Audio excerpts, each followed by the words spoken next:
Hi ನಮಸ್ತೆ. ಮರಣದ ನಂತರ ಆತ್ಮ ಮತ್ತೊಂದು ದೇಹವನ್ನ ಪಡೆದುಕೊಳ್ಳುವ ಮೂಲಕ ಹೊಸ ಜೀವನವನ್ನ ಹೊಂದುತ್ತಿದೆ ಎಂಬುದು ಎಲ್ಲರಿಗೂ ತಿಳಿದೇ ಇರುತ್ತೆ.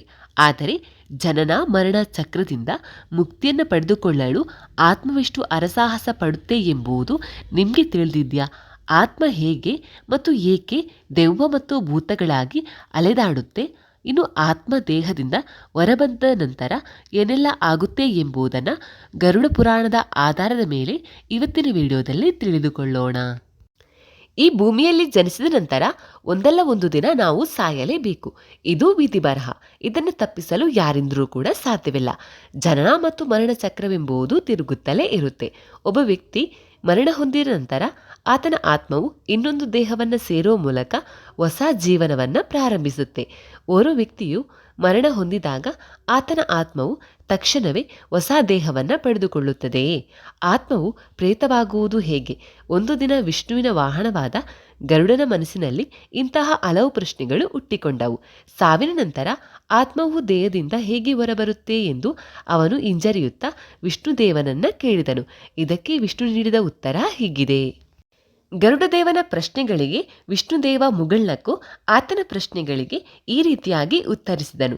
ಸಾವಿನ ನಂತರ ಆತ್ಮವು ದೇಹದಿಂದ ಅನೇಕ ಮಾರ್ಗಗಳ ಮೂಲಕ ಹೊರಬರುತ್ತೆ. ಇದು ಕಣ್ಣು, ಮೂಗು ಅಥವಾ ಚರ್ಮದ ಮೇಲೆ ಇರುವ ರಂಧ್ರಗಳ ಮೂಲಕ ಹೊರಬರುತ್ತೆ. ಬುದ್ಧಿವಂತರ ಆತ್ಮವು ಮೆದುಳಿನ ಮೇಲಿನ ಭಾಗದಿಂದ ಹೊರಬರುತ್ತೆ. ಅದೇ ಸಮಯದಲ್ಲಿ ಪಾಪಿಯ ಆತ್ಮವು ಅವನ ಗುದದ್ವಾರದ ಮೂಲಕ ಹೊರಬರುತ್ತೆ. ಇವೆಲ್ಲವೂ ಆತ್ಮವು ದೇಹದಿಂದ ಹೊರಬರುವ ಮಾರ್ಗಗಳಾಗಿವೆ. ಆತ್ಮ ಎಷ್ಟು ದಿನಗಳ ಕಾಲ ಮನೆಯಲ್ಲಿ ಇರುತ್ತೆ ಎಂಬ ಪ್ರಶ್ನೆಗೆ ಕುಟುಂಬದಲ್ಲಿ ಮರಣ ಹೊಂದಿದ ವ್ಯಕ್ತಿಗೆ 10 ದಿನಗಳ ಕಾಲ ಸೂಕ್ತವಾದ ವೈದಿಕ ವಿಧಿವಿಧಾನಗಳನ್ನು, ಸಂಸ್ಕಾರ, ಆಚರಣೆಗಳನ್ನು ಮಾಡಲಾಗುತ್ತೆ. ಈ ವೈದಿಕ ವಿಧಿವಿಧಾನಗಳನ್ನು ಪೂರ್ಣಗೊಳಿಸಿದ ನಂತರ ಸತ್ತ ವ್ಯಕ್ತಿಯ ಆತ್ಮಕ್ಕೆ 10ನೇ ದಿನದಂದು ಹೆಬ್ಬೆರಳಿನ ಗಾತ್ರದಷ್ಟು ಅಲ್ಪಾಯುಷ್ಯ ಪ್ರಾಪ್ತವಾಗುತ್ತೆ. ಈ ಅಲ್ಪಾಯುಷ್ಯ ಆತ್ಮವು 10 ದಿನದಿಂದ ಯಮಲೋಕದತ್ತ ತನ್ನ ಸಂಚಾರವನ್ನು ಪ್ರಾರಂಭಿಸುತ್ತೆ. ಸಂಚಾರ ಆರಂಭಿಸಿದ 3 ದಿನಗಳ ನಂತರ ಅಂದರೆ 13ನೇ ದಿನದಂದು ಆತ್ಮವು ಯಮಲೋಕವನ್ನು ತಲುಪುತ್ತೆ. ಮನೆಯಲ್ಲಿ ಆತ್ಮವು 3 ದಿನಗಳ ಕಾಲ ಬೆಂಕಿಯಲ್ಲಿ ಮತ್ತು 3 ದಿನಗಳ ಕಾಲ ನೀರಿನಲ್ಲಿ ಇರುತ್ತೆ.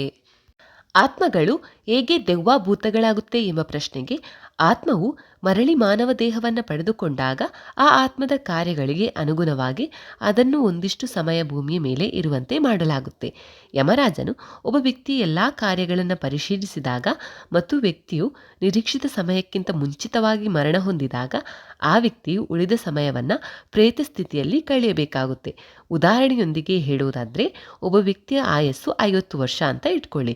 ಆ ವ್ಯಕ್ತಿ ಆ ವಯಸ್ಸು ಮುಗಿಯುವುದಕ್ಕಿಂತ ಮುನ್ನವೇ ಮರಣ ಹೊಂದಿದ್ರೆ, ಅಂದರೆ ಒಂದು 40 ಅಥವಾ 45 ವರ್ಷ ಕಳೆಯುವಾಗ ಆತ್ಮಹತ್ಯೆಯ ಮೂಲಕ ಅಥವಾ ಇನ್ನಾವುದೋ ಕಾರಣದಿಂದ ಮರಣ ಹೊಂದಿದರೆ ಆ ಆತ್ಮವು ಉಳಿದಷ್ಟು ವರ್ಷಗಳನ್ನು, ಅಂದರೆ ಉಳಿದ 10 ಅಥವಾ 5 ವರ್ಷವನ್ನು ಪ್ರೇತಾತ್ಮಕವಾಗಿ ಭೂಮಿಯ ಮೇಲೆ ಕಳೆಯಬೇಕಾಗುತ್ತೆ.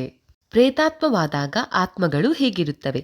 ಆತ್ಮವು ಪ್ರೇತರೂಪದಲ್ಲಿ ಜೀವಿಸುವಾಗ ಮನುಷ್ಯನ ಎಲ್ಲ ಆಸೆಗಳು ಅದು ಮಾನವ ದೇಹದಲ್ಲಿದ್ದಾಗ ಇದ್ದಂತೆಯೇ ಇರುತ್ತೆ. ಪ್ರೇತರೂಪದಲ್ಲಿ ಆತ್ಮವು ಮನುಷ್ಯ ರೂಪದಲ್ಲಿದ್ದಾಗ ಏನನ್ನು ಮಾಡಲು ಬಯಸುತ್ತಿರುತ್ತೋ ಅದನ್ನೇ ಮಾಡಲು ಬಯಸುತ್ತೆ.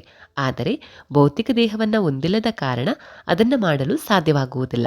ಪ್ರೇತ ಜೀವನದಲ್ಲಿ ಅವನು ಮನುಷ್ಯನಾಗಿ ಭೂಮಿಯ ಮೇಲೆ ಬದುಕಬೇಕಾದಷ್ಟು ಕಾಲ ಕೊನೆಗೊಂಡಾಗ ಆ ಆತ್ಮವು ಹೊಸ ದೇಹವನ್ನು ಪಡೆಯುತ್ತೆ. ಹೆಚ್ಚು ಪಾಪಗಳನ್ನು ಮಾಡುವವರು ದೀರ್ಘಕಾಲದವರೆಗೆ ಪ್ರೇತ ರೂಪದಲ್ಲಿರುತ್ತಾರೆ. ಅಲ್ಲಿ ಅವರು ತಮ್ಮ ಆಸೆಗಳನ್ನು ಪೂರೈಸಿಕೊಳ್ಳಲು ಪ್ರಯತ್ನಿಸುತ್ತಲೇ ಇರುತ್ತಾರೆ. ಮರಣದ ನಂತರ ಒಳ್ಳೆಯ ವ್ಯಕ್ತಿಯ ಆತ್ಮ ಏನಾಗುತ್ತೆ? ಒಳ್ಳೆಯ ವ್ಯಕ್ತಿಯ ಸಾವಿನ ನಂತರ ಯಾವುದೇ ರೀತಿಯ ಹಿಂಸೆಯನ್ನು ಅನುಭವಿಸಬೇಕಾಗಿಲ್ಲ. ಇಂತಹ ವ್ಯಕ್ತಿಗಳನ್ನು ಕರೆದುಕೊಂಡು ಹೋಗಲು ಯಮರಾಜನ ದೂತರು ಬರುವುದಿಲ್ಲ. ಬದಲಾಗಿ ದೇವದೂತರು ಬರುತ್ತಾರೆ. ದೇವರ ದೂತರು ಆ ಆತ್ಮವನ್ನು ಕರೆದುಕೊಂಡು ಹೋಗಲು ಮನೆಯವರೆಗೆ ಕಾಯುತ್ತಾರೆ ಮತ್ತು ಅದನ್ನು ಬಹಳ ಗೌರವದಿಂದ ದೇವರ ನಿವಾಸಕ್ಕೆ ಕರೆದೊಯ್ಯುತ್ತಾರೆ. ಅಲ್ಲಿ ಅವನು ಜನನ ಮತ್ತು ಮರಣದ ಬಂಧನದಿಂದ ಮುಕ್ತವಾದ ಅಲೌಕಿಕ ಜೀವನವನ್ನು ನಡೆಸುತ್ತಾರೆ. ಕೊನೆಯದಾಗಿ ಯಮಲೋಕದಲ್ಲಿ ಆತ್ಮ. ಆತ್ಮವು ಯಮಲೋಕವನ್ನು ತಲುಪಿದ ನಂತರ ಚಿತ್ರಗುಪ್ತನು ಯಮರಾಜನಿಗೆ ಆ ಆತ್ಮ ಬದುಕಿದ್ದಾಗ ಭೂಮಿಯಲ್ಲಿ ಯಾವೆಲ್ಲ ಕೆಟ್ಟ ಕೆಲಸವನ್ನು ಮಾಡಿದೆ, ಅದೇ ರೀತಿಯಲ್ಲಿ ಯಾವೆಲ್ಲ ಒಳ್ಳೆಯ ಕೆಲಸಗಳು ಮಾಡಿದೆ ಎಂಬುದರ ಲೆಕ್ಕಾಚಾರವನ್ನು ಪ್ರಸ್ತುತಪಡಿಸುತ್ತಾನೆ. ಅದರ ಆಧಾರದ ಮೇಲೆ ಯಮರಾಜನು ಆತ್ಮಕ್ಕೆ ಸ್ವರ್ಗ ಅಥವಾ ನರಕವನ್ನು ನಿರ್ಧರಿಸುತ್ತಾನೆ. ಆತ್ಮವು ತಮ್ಮ ಕರ್ಮಗಳ ಪ್ರಕಾರ ಸ್ವರ್ಗ ಅಥವಾ ನರಕದಲ್ಲಿ ವಾಸಿಸುತ್ತದೆ. ಬಳಿಕ ಹೊಸ ದೇಹವನ್ನು ಪಡೆದುಕೊಂಡು ಭೂಮಿಗೆ ಮರಳಿ ಬರುತ್ತೆ.